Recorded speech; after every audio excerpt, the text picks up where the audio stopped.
ഇത് കോഴിക്കോടുള്ള മംഗളശീലൻ നമ്മുടെ പുഷ്പയിലെ മംഗളശീലനെ പോലെ ഇരിക്കുന്നതുകൊണ്ട് മംഗളശീലൻ എന്നാണ് അറിയപ്പെടുന്നത്. അപ്പോൾ ഇദ്ദേഹം ഫുഡ് കഴിക്കുന്ന വീഡിയോ വൈറലായി കേട്ടോ. അപ്പോൾ ഇദ്ദേഹം ഫുഡ് കഴിക്കുന്നു, മതപരമായ കാര്യങ്ങളോ രാഷ്ട്രീയപരമായിട്ട് കാര്യങ്ങളോ ഒന്നും പറയുന്നില്ല, ഫുഡ് കഴിക്കുക മാത്രമാണ് ചെയ്യുന്നത്. അദ്ദേഹത്തിൻ്റെ ആ ഒരു സ്റ്റൈല് കാണുമ്പോൾ മലയാളികൾക്ക് ഉണ്ണാൻ തോന്നും എന്നുള്ളതാണ് പൊതുവേ ഉള്ള ഒരു അഭിപ്രായം. പക്ഷെ ഇദ്ദേഹം ഈ ഫുഡ് വീഡിയോ ഒക്കെ ചെയ്യുമ്പോൾ ഇദ്ദേഹം കഴിക്കുമ്പോൾ ഇദ്ദേഹത്തിൻ്റെ കയ്യിലൊക്കെ പറ്റുന്നുണ്ട്. അത് നമ്മൾ നാടൻ സ്റ്റൈൽ അതാണല്ലോ.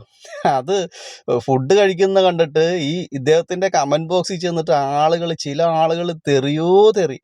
എന്ത് നല്ല കാര്യം ചെയ്താലും പറഞ്ഞാലും, മോശം കാര്യമാണ് പോട്ടെ, നല്ല കാര്യമാണെങ്കിൽ കൂടി മലയാളികൾ തെറി പറയാൻ വേണ്ടി തന്നെ ഇറങ്ങിയിരിക്കുന്ന ചില ആൾക്കാരുണ്ട് കേട്ടോ.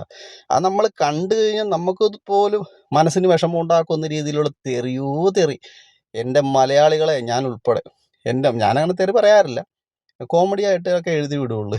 എൻ്റെ മലയാളികളെ, നമ്മളുടെ സംസ്കാരമൊക്കെ എവിടെ പോയി? ചില ആളുകളുടെയൊക്കെ തെറി കേട്ട് കഴിഞ്ഞാൽ ഉണ്ടല്ലോ, എഴുതി വിടണ കണ്ടു കഴിഞ്ഞാൽ എൻ്റെ പൊന്നോ ഒന്നും പറയണ്ട, അന്നത്തെ ദിവസം പോയി.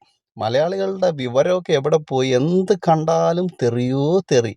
അദ്ദേഹം കഴിക്കട്ടെ അദ്ദേഹത്തിൻ്റെ സ്റ്റൈലിൽ. ചില ആൾക്കാർക്ക് ഇദ്ദേഹം കഴിക്കുന്ന കണ്ടിട്ട് ഫുഡ് കഴിക്കാനും തോന്നുന്നുണ്ട് കേട്ടോ, അത് വേറെ കാര്യം.